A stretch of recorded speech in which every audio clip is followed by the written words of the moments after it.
Halo guys, Assalamualaikum warahmatullahi wabarakatuh. Ketemu lagi di YouTube channel aku dan terima kasih banyak buat kalian yang udah klik video ini. Nah guys, di video kali ini kita masih melanjutkan cerita Bisikan Iblis ya guys. Nah, tapi ini part 2-nya ya guys. Nah, buat kalian yang belum nonton part satunya, aku saranin untuk kalian tonton dulu video part satunya ya guys. Kenapa? Biar kalian ngerti akan alur ceritanya. Nah, tapi guys, sebelum kita masuk ke alur ceritanya, jangan lupa buat kalian yang belum subscribe, jangan lupa di subscribe, like, share, and comment sebanyak-banyaknya agar aku makin semangat lagi untuk membuat videonya dan aku makin semangat lagi untuk meng-share cerita-cerita horor ke kalian. Oke guys, jangan berlama-lama, langsung aja kita masuk ke alur ceritanya. Check it out. Perut Bu Robiah menghitam, sangat hitam, dan itu ganjil. Bahkan, menurut Safi, ini kali pertama ia melihat hal seperti ini. Namun, bukan kali pertama ia mendengar hal ini. Dulu, Safi pernah diceritakan oleh buyut beliau. Salah satu hal mengerikan yang terjadi adalah ketika melihat wanguk ireng. Apa itu wanguk ireng? Wanguk ireng adalah perut yang konon disetubuhi oleh jin yang sudah bukan jin lagi, melainkan iblis jahanam yang menyusupkan anaknya di roh bayi yang akan lahir. Tidak hanya Safi, Mbok Sartem juga bisa melihatnya. Mereka menatap Bu Robiah dalam diam. Namun, tangan dan badan mereka gemetar. Sebegitu hebatnya sampai wajah mereka berdua pucat pasih. Ini bukan pertanda buruk, melainkan petaka dari petaka yang paling ditakuti manusia. Mereka tahu apa yang akan terjadi selanjutnya. Namun, mereka tidak bisa menebak apa yang sedang dan akan menimpa mereka. Dosa apa yang diperbuat oleh keluarga Pak Wanto. Pak Wanto menunggu dengan cemas. Ia berharap akan mendapatkan seorang anak lelaki. Sudah 4 anak yang ia miliki, namun tidak satu pun dari mereka mendapatkan seorang anak laki-laki. Jadi, salahkah bila Pak Wanto berharap kali ini anaknya adalah anak laki-laki? Kecemasan yang semakin memuncak membuat Pak Wanto melupakan 5 mimpi yang dahulu pernah ia alami. Salah satunya adalah ketika kambing hitam itu menjamin Pak Wanto akan hidup enak, masyhur, dan kaya raya bila ia mau melakukan satu tugas kecil, menggorok campe yang ia temukan, kemudian menguburkannya di halaman belakang rumah. Anehnya, Pak Wanto tidak punya rasa kuasa untuk menolak, dan ia melakukannya tanpa bertanya akibat dari perbuatannya. Karena ketika Pak Wanto melihat Mbok Sartem bertanya tentang campe, ia tahu ada sesuatu yang tengah terjadi, namun tidak ia ketahui. Di mimpi terakhirnya, Pak Wanto tidak lagi melihat makhluk itu, melainkan ia melihat dirinya sendiri, bertanduk dan menyerupai wajah seekor kambing. Di tengah kegelisahannya, lamunan Pak Wanto buyar, manakala ketika ia terperajat saat mendengar suara kambing menggemik, sangat keras, sampai seisi rumah yang dipenuhi tetangga yang penasaran dengan kelahiran anak kelima Pak Wanto berkerumun di desa-desa Jawa Timur. Memang hal biasa ketika tetangga berkumpul untuk melihat dan menyaksikan persalinan sebuah keluarga, guna menyemangati dan memberi selamat. Namun, tidak pada hari ini. Semuanya orang tampak bingung, di mana seharusnya yang mereka dengar adalah suara tangisan bayi, berubah menjadi suara kambing menggemik. Masih dalam suasana kebingungan, Pak Wanto terkejut begitu saja saat Mbah Sapi berteriak memanggil namanya. Tepat ketika pintu terbuka dan Pak Wanto masuk, ia melihat istrinya, Bu Robiah, lemas, dengan mata merah karena menangis. Bingung menyelimuti wajah Pak Wanto. Mbah Sapi dan Mbok Sartem menatapnya, nanar penuh simpati, karena mereka menatap ke satu titik, di mana dibalut kain putih dengan darah merah segar yang membasahi ranjang. Ada sesuatu yang hitam, besarnya tidak lebih dari tangan melengkup. Itu adalah bayi mungil. Hanya saja, bentuknya tidak menyerupai manusia sedikit pun. Kulitnya berkeriput hitam dengan bola mata menonjol keluar meski matanya terpejam. Dan hidungnya pesek, dengan bibir panjang setelinga. Di kepalanya ada tanduk kecil dan beraroma busuk. Pak Wanto masih tidak mengerti sampai Mbok Sartem mengatakannya. Anakmu sudah meninggal, Tok. Sadia memilih mengaji, manakala 3 adiknya sedang bermain cuplak-cuplak suweng. yang memang permainan kesukaan adik-adiknya. Ia bisa mendengar suara riang dan tawa mereka dari teras rumah ketika memainkan itu. Di tengah ia membaca rentetan huruf Arab di depannya. Tiba-tiba perasaan Sa'diyah mendadak menjadi tidak enak dan saat itu juga ia tidak lagi mendengar suara adik-adiknya. Penasaran, dia mengintip. Kamar Sa'diyah tepat berada di samping teras, sehingga ia hanya perlu berjijit untuk bisa melihat apa yang menyebabkan adik-adiknya berhenti bermain. Rupanya, ketika adiknya masih di sana, berdiri memutar, namun anehnya mereka hanya diam, seolah-olah sebagai patung tak bergerak. Bingung, Sa'diyah keluar untuk melihat apa yang sebenarnya terjadi. "Dik, kalian ngapain diam-diam di sana?" Bukan jawaban yang ia dapat, melainkan kesunyian yang menghantam Sa'diyah di mana hari mulai petang. Sa'diyah hanya ingat, saat itu tidak ada apapun yang bisa ia rasakan. Semuanya seolah sepakat untuk diam. Bahkan angin pun tidak berhembus. Mendekatlah Sa'diyah ke arah adik-adiknya. Namun, belum beberapa meter, Sa'diyah dibuat diam tercengang manakala melihat sosok jauh siluet hitam yang rupanya sedari tadi memperhatikan. Yang luput oleh mata Sa'diyah kini menjadi fokusnya hanya mengandalkan cahaya rembulan. Sa'diyah melihat siluet hitam itu yang tidak lebih tinggi dari Sa'diyah. Dengan cemas dan takut, Sa'diyah memaksakan kakinya mendekati adik-adiknya. Sembari tetap memperhatikan sosok siluet hitam yang memperhatikan, Sa'diyah mulai mengetahui apa itu. Rupanya, siluet hitam yang sedari tadi memperhatikannya adalah seekor kambing hitam. Namun, entahlah kambing siapa yang belum dikandangkan ketika petang sudah datang. Sa'diyah menarik adik-adiknya, mengatakan mereka harus masuk karena malam sudah menjelang. Ketiga adiknya menurut dan mengikut langkah Sa'diyah. Tepat ketika mereka sudah masuk ke dalam rumah, Sa'diyah berniat menutup pintu dan memperhatikan kembali di mana kambing itu berdiri. Akan tetapi, tidak ada apapun di sana. Hanya tanah lapang kosong tanpa kehadiran kambing hitam yang ia lihat tadi. Mendadak perasaan buruk itu kembali muncul dan seolah-olah memberitahu malapetaka sedang menyambangi keluarganya. Bila ada yang berbeda dari hari ini, maka Pak Wanto adalah salah satunya.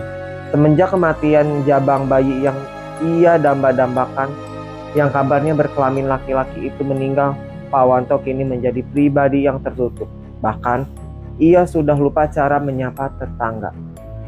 Mbok Sartem dan Mbah Sapi sepakat apa yang ia lihat hari ini tidak akan pernah ia ceritakan kepada siapapun. Bahkan kepada Bu Ropiah, istri Pak Wanto yang saat itu pingsan lemas. Tanpa tahu apa dan bagaimana ia melahirkan makhluk yang lebih terlihat seperti anak kambing. Di saat itu juga, Pak Wanto hanya bisa murung. Sementara Mbok Sartem dan Mbah Sapi mempersiapkan perkuburan itu. Disinilah letak keanehan yang kini menjadi buah bibir pembicaraan tetangga. Hal itu adalah ketika jabang bayi itu digendong Mbok Sartem.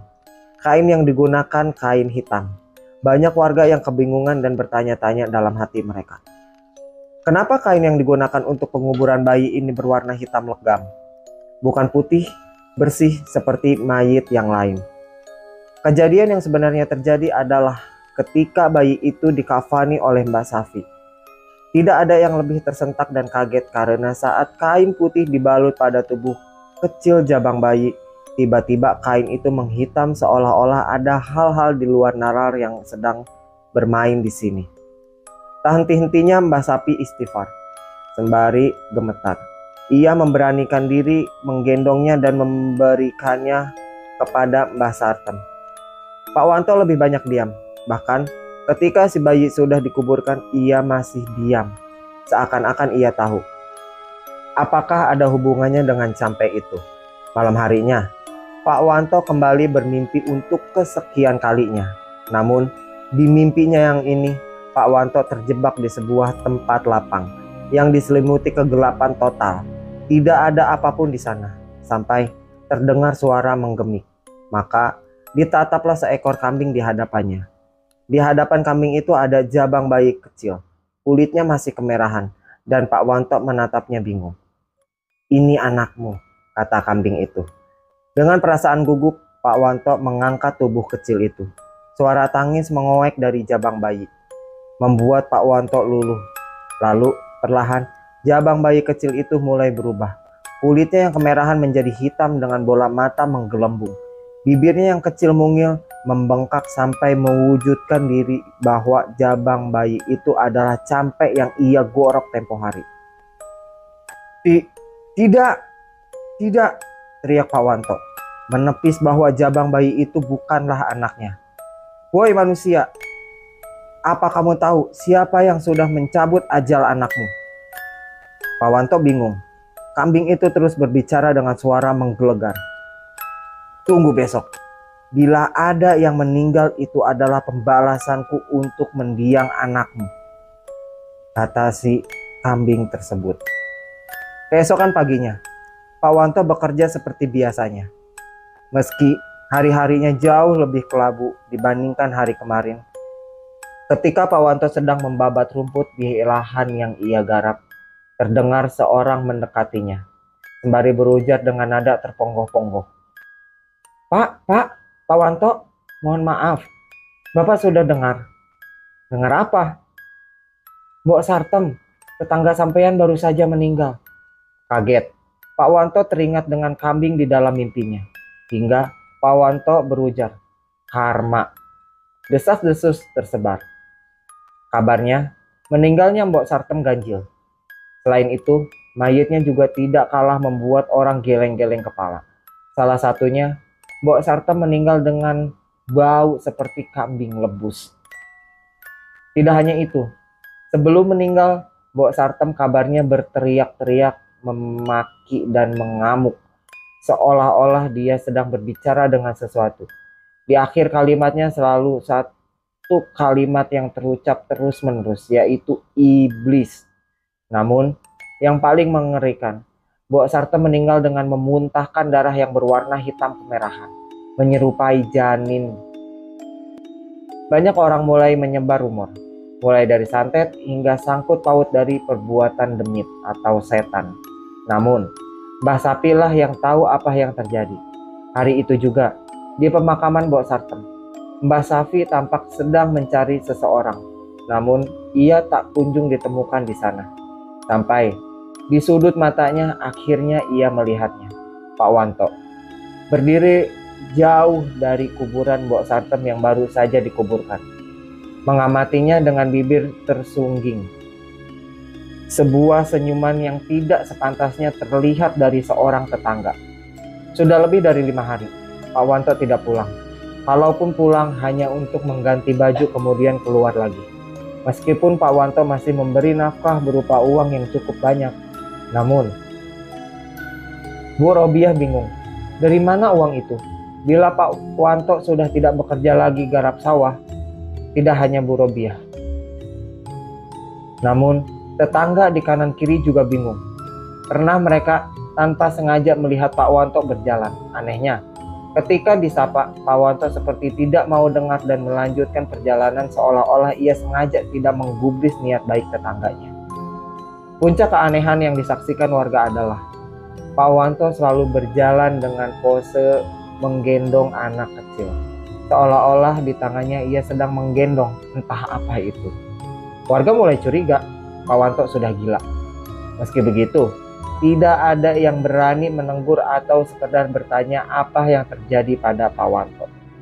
Karena bagaimanapun juga, Pak Wanto pernah menjadi seseorang yang dihormati dan dituakan di kampung ini. Tadia pernah melihat suatu malam ketika ia berniat untuk tidur, namun pikiran-pikirannya masih memaksakan untuk terjaga. Tiba-tiba dibangunkan dengan suara pintu berderit. Dengan cepat, Tadia berpura-pura untuk tidur di dalam kamarnya. Tadia tidur bersama ketiga adiknya. Disitulah ia melihat Pak Wanto. Bapaknya masuk dan berjalan melewatinya. Ia membangunkan salah satu adiknya, Uswatun, dengan nada suara berbisik, seolah-olah si bapak tidak mau anak-anaknya yang lain dengar. "Tun, bangun nak," katanya. "Ikut bapak yuk, sebentar saja," ucap Pak Wanto. Di dalam keremangan kamar, Sadia melihat gelagat yang aneh dari si bapak. Seumur-umur, ini adalah kali pertama bapak membangunkan anaknya di jam yang sudah selarut ini. Uswatun pun bangun, meski ia masih mengantuk. Tanpa membuang waktu, dari bayangan di gubuk, Sadia melihat si bapak mengangkat Uswatun dan pergi meninggalkan kamar, tanpa lupa menutup kembali pintunya. Sadia terbangun, mengintip dari jendela kamarnya. Ia melihat si bapak pergi. Keesokan paginya, Sadia bangun dan hal pertama kali yang ia lakukan adalah mencari Uswatun yang rupanya sedang ada di pawon atau dapur. Tampak lahap memakan seiris daging. Mereka saling menatap satu sama lain sebelum Sadia mendekatinya. "Semalam kamu kemana, Tun?" ucap Sadia. Uswatun tampak bingung. Ekspresinya menunjukkan ekspresi ketidaktahuan apapun. "Kemana toh, Mbak?" "Atun tidak kemana-mana," jawab Uswatun. Aneh. Namun Sadia yakin ia melihat dengan mata kepalanya sendiri. Dan bagaimana bisa Uswatun mengatakan hal yang sebaliknya terjadi? Meski penasaran, namun Sadia tidak bisa mendapatkan jawaban apapun dari Uswatun sekeras apapun ia memaksanya berbicara. Karena Atun hanya mengatakan ia tidak kemana-mana. Si bapak sendiri masih jarang pulang. Sekalipun ia pulang, paling hanya untuk mengganti bajunya saja. Di malam yang entah keberapa di mana Sadia kembali memergoki si bapak membawa Uswatun pergi, Sadia nekat untuk mengikutinya. Meski diliputi rasa penasaran dan was-was dan ketakutan yang menjadi-jadi, Sadia berjalan jauh di belakang mereka, menuju sebuah jalan yang Sadia tahu. Kebun itu adalah kebun jati. Apa yang dilakukan bapak dan Uswatun di tengah malam seperti ini? Terlebih di sebuah kebun jati yang Sadia tahu adalah salah satu tempat yang jarang didatangi oleh siapapun. Dinginnya malam tak menghentikan rasa penasaran Sadia, sampai ia melihatnya. Sadia melihat Uswatun di depan sebuah pohon rimbun. Pohonnya sendiri tidak lebih tinggi dari dirinya. Namun, di depan pohon itu ada luyak, berisi bunga dan sesaji, lengkap dengan jarum dan dupa di atasnya. Uswatun kemudian melahap isi luyak itu dengan tangan kosong. Si bapak hanya duduk menyaksikan anak bungsunya melahap habis apa yang ada di hadapannya, termasuk bebungaan dan kopi hitam itu. Jantung Sadia berdegup kencang tidak karuan sebelum terdengar suara menggemik di belakangnya.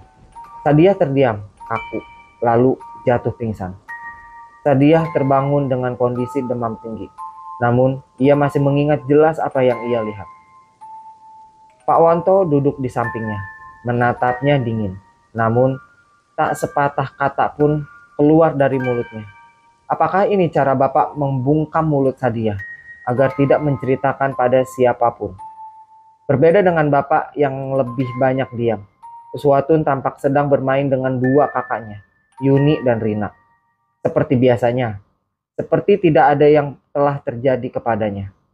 Namun, semenjak itu, hanya Uswatun yang memandang Sadia dengan tatapan penuh kebencian. Selebihnya, ia tahu, Uswatun bukan lagi seperti adik bungsunya lagi. Mbak, seseorang menggoyangkan tubuh Sadia. Sebelum ia menyadari siapa yang membangunkan dirinya.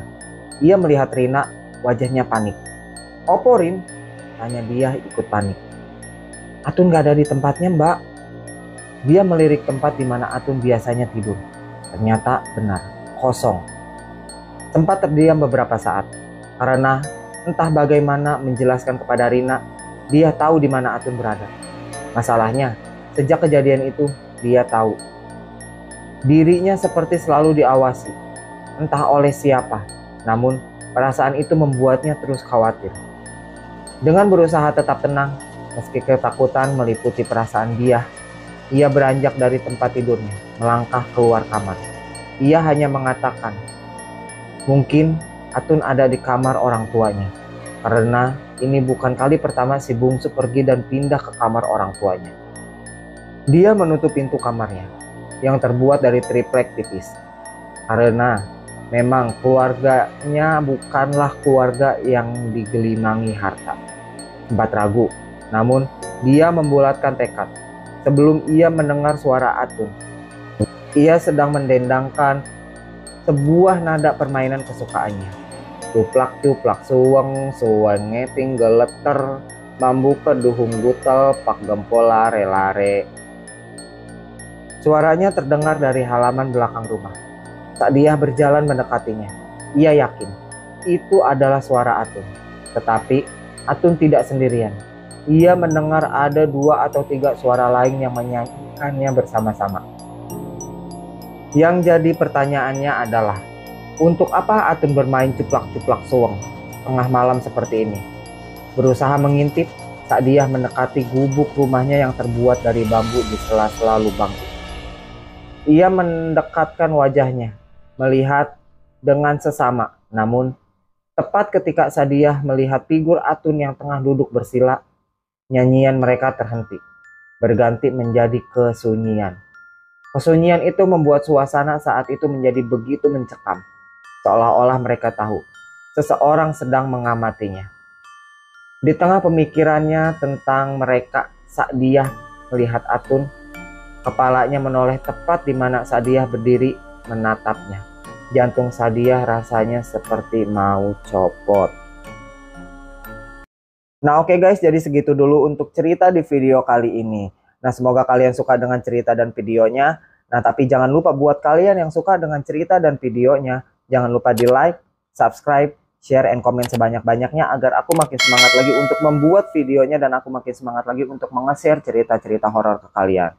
Nah tapi guys, sebelum aku undur pamit, cerita di Bisikan Iblis ini belum selesai ya guys. Nanti kita akan bertemu lagi di part 3-nya. Dan mungkin terakhir dari aku, wassalamualaikum warahmatullahi wabarakatuh. Sampai ketemu lagi di part 3-nya ya guys, and bye-bye.